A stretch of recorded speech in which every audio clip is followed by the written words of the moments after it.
भागवत कथा 7 दिन ही क्यों होती है, जानिए संपूर्ण रहस्य। हम 7 दिन की कथा सुनकर अपने जीवन के सभी 7 दिनों को पवित्र कर लेते हैं, पाप रहित बने। राजा परीक्षित को 7 दिन का श्राप मिला तो तुरंत अपने पुत्र जन्मेजय को सौंपकर चल पड़े। पर मन में एक प्रश्न है। जीवन में प्रश्नों का होना बहुत महत्वपूर्ण है। अबोध बालक जो कुछ नहीं जानता, वह भी एक दिन में न जाने कितने सारे प्रश्न करता है।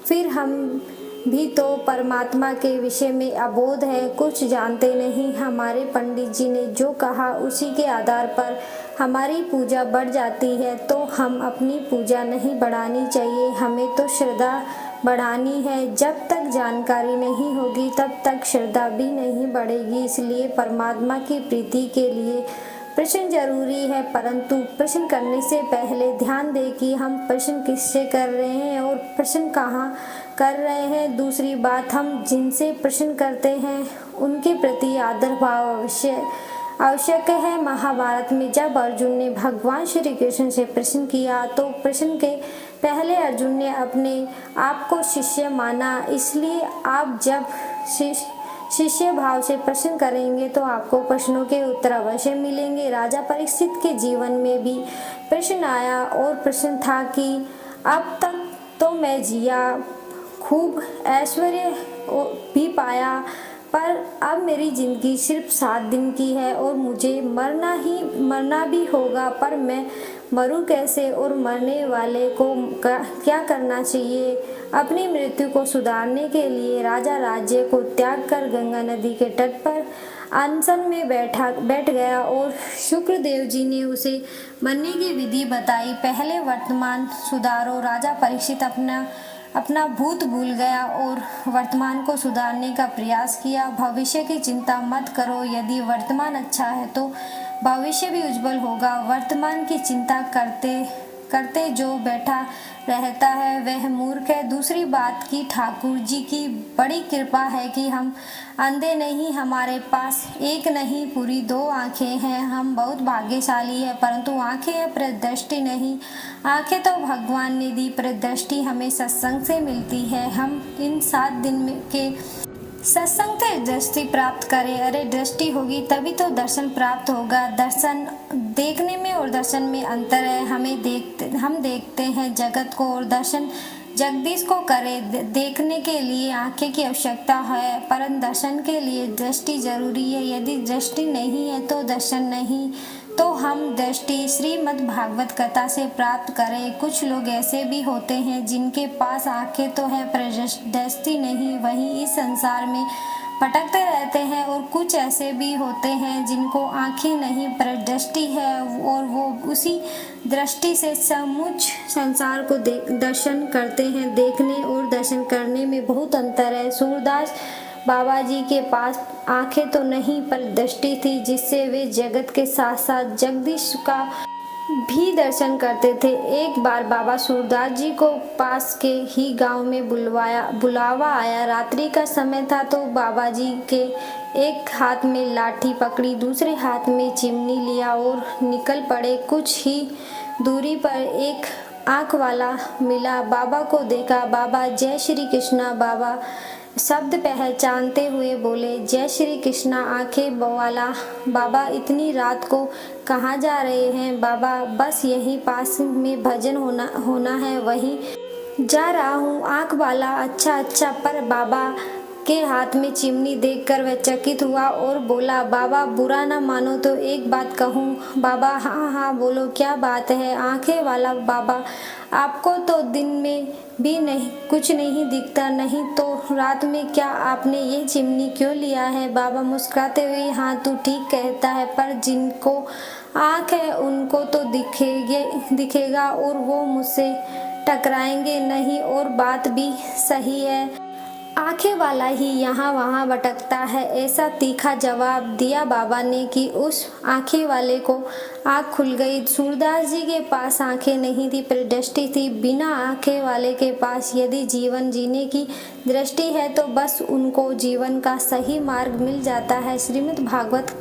कथा क्या है? श्रीमद् भागवत कोई पुस्तक नहीं, कोई साधारण ग्रंथ नहीं। श्रीमद् भागवत तो भगवान श्री कृष्ण जी का साक्षात वाङ्मय स्वरूप है। यहाँ पर एक परिभाषा देते हुए संत कहते हैं, भगवता प्रोत इति भागवत, भगवान ने अपने मुख से कहा। जो वह भागवत भगवान नारायण ही भागवत के प्रथम प्रवक्ता है। भागवत नारायण ने सर्वप्रथम भागवत कथा ब्रह्मा जी को सुनाई, जिसे कहते हैं चतुश्लोकी भागवत। ब्रह्मा जी ने अपने पुत्र नारद जी को सुनाई, नारद जी ने व्यास जी को सुनाई, व्यास जी ने व्यास जी का विस्तार किया। व्यास का एक अर्थ विस्तार भी है, तो व्यास जी ने विस्तार किया। भागवत का 12 स्कंद और 335 अध्याय और 1800 श्लोकों का विस्तार किया। फिर व्यास जी ने यह भागवत कथा अपने ही पुत्र सुखदेव जी को सुनाई और सुखदेव जी ने राजा परीक्षित को सुनाई। और उसी समय यह कथा सूत जी ने सुनी, तो सूत जी ने शौनकादि सहित 88 ऋषियों को भागवत कथा सुनाई। इस तरह से यह कथा परंपरागत रूप से आज आप भी इस कथा को स्पान कर रहे हैं। इतनी चर्चित के बाद हम कथा की ओर चलते हैं। सबसे पहले हम आपको परिचय भागवती जी से करवाते हैं और भागवती जी की महिमा का श्रवण करते हैं। कथा प्रारंभ करने से पहले हम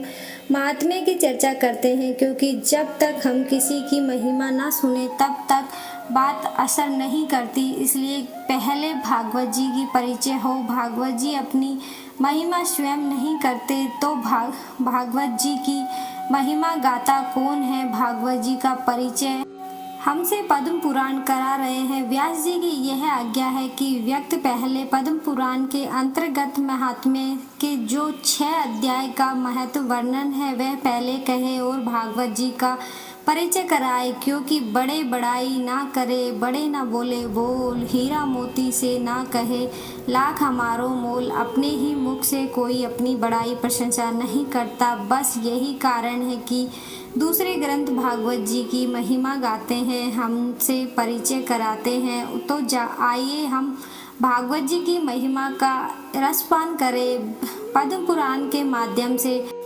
प्रारंभ में देव व्यास जी ने मंगलाचार किया, तो हम भी यहाँ पर मंगलाचार करें। कोई शुभ कार्य करने से पहले मंगल कामना की जाती है या मंगल आचरण किया जाता है, यही तो मंगलाचरण है। सच्चिदानंद स्वरूपा हमारे वेदों में, शास्त्रों ने, संतों ने जो बात तो बताई है, एक बात तो यह है कि परम तत्व का परिचय और दूसरी बात कि उनकी प्राप्ति का उपाय। जब परिचय हुआ कि यह रसगुल्ला है तो फिर उनकी प्राप्ति की इच्छा होती है, तो प्रश्न उठता है कि गुरुदेव हम परमात्मा की प्राप्ति कैसे करें? तो यहाँ पर गुरुदेव ने प्राप्ति का साधन बताया। पहले तो परिचय दिया, वो भी एक नहीं पूरे 3 प्रकार से। दूसरा स्वरूप परिचय, कार्य परिचय, स्वभाव परिचय। तो पहला स्वरूप परिचय सच्चिदानंद स्वरूपा, यह हुआ स्वरूप परिचय।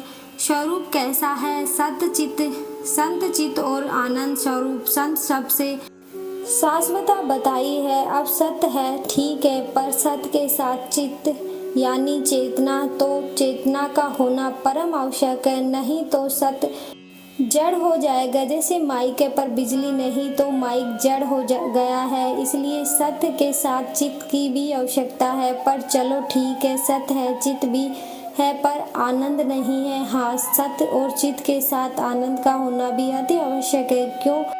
क्योंकि माइक है और बिजली भी है, पर वक्त अथवा बोलने वाला नहीं है, तो ये दोनों व्यर्थ है। इसलिए यदि माइक है तो लाइट का होना आवश्यक है, और माइक लाइट दोनों है तो व्यक्त का होना जरूरी है। अतः सत्य है तो चित्त का होना भी आवश्यक है, और सत्य चित्त दोनों है तो आनंद की अद्भुति होनी ही है, इसमें शंका नहीं। तो परमात्मा कैसा है? सत्य चित्त और आनंद स्वरूप। यह हुआ स्वरूप परिचय। किसी ने पूछा गुरुदेव वो करते क्या हैं? तो यहाँ पर कार्य का परिचय दिया।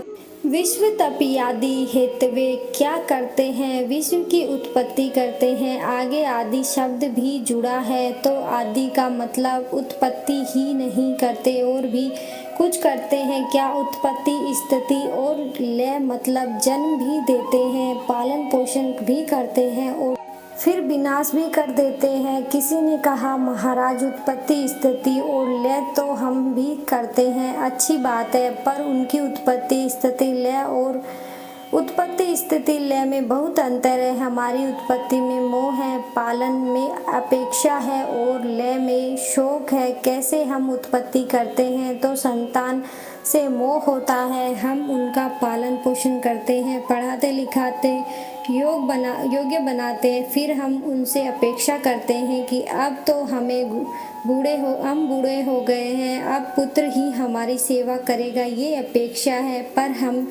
हमें मिलता क्या है? अपेक्षा। हमारा ही बेटा हमें अपनाने से मना कर देता है। मोह हुआ, अपेक्षा भी हुई। अब यदि देव बस किसी दुर्घटना में वह पुत्र मारा गया तो शोक भी होगा, परंतु परमात्मा को ना तो अपनी उत्पत्ति पर मोह होता है, ना ही अपेक्षा और ना शोक, क्योंकि जहाँ मोह है वहाँ शोक और जहाँ अपेक्षा वहाँ अपेक्षा का होना अनिवार्य है। भगवान सूर्य नारायण हमने जब से देखा है वे समय से उदय समय से अस्त होते हैं, पूरी पृथ्वी को प्रकाशित करते हैं, जिस कारण ही हमारा जीवन है। तो क्या उन्हें आपको कभी बिल भेजा? पवन देवता, वरुण देवता ने कभी किराया मांगा? हमारे हवा लेते हो, हमारा पानी पीते हो तो ये बिल चुकाओ। ब्रह्म को अपनी सृष्टि में ना तो मोह है और ना ही अपेक्षा। उत्पत्ति, स्थिति और लय यह परमात्मा का कार्य परिचय हुआ। अब इनका स्वभाव कैसा है? तापत्रीय विनाशाय श्री कृष्णाय वन्य नुम्र। तो स्वभाव कैसा है? महाराज नमस्कार करने मात्र से मानव के तीनों तापों को मिटा देते हैं, इतने दयालु स्वभाव के हैं। केवल नमस्कार करने मात्र से सारे दुख दूर हो जाते हैं। वीडियो अच्छी लगी हो तो वीडियो को लाइक करें, चैनल को सब्सक्राइब जरूर करें। धन्यवाद।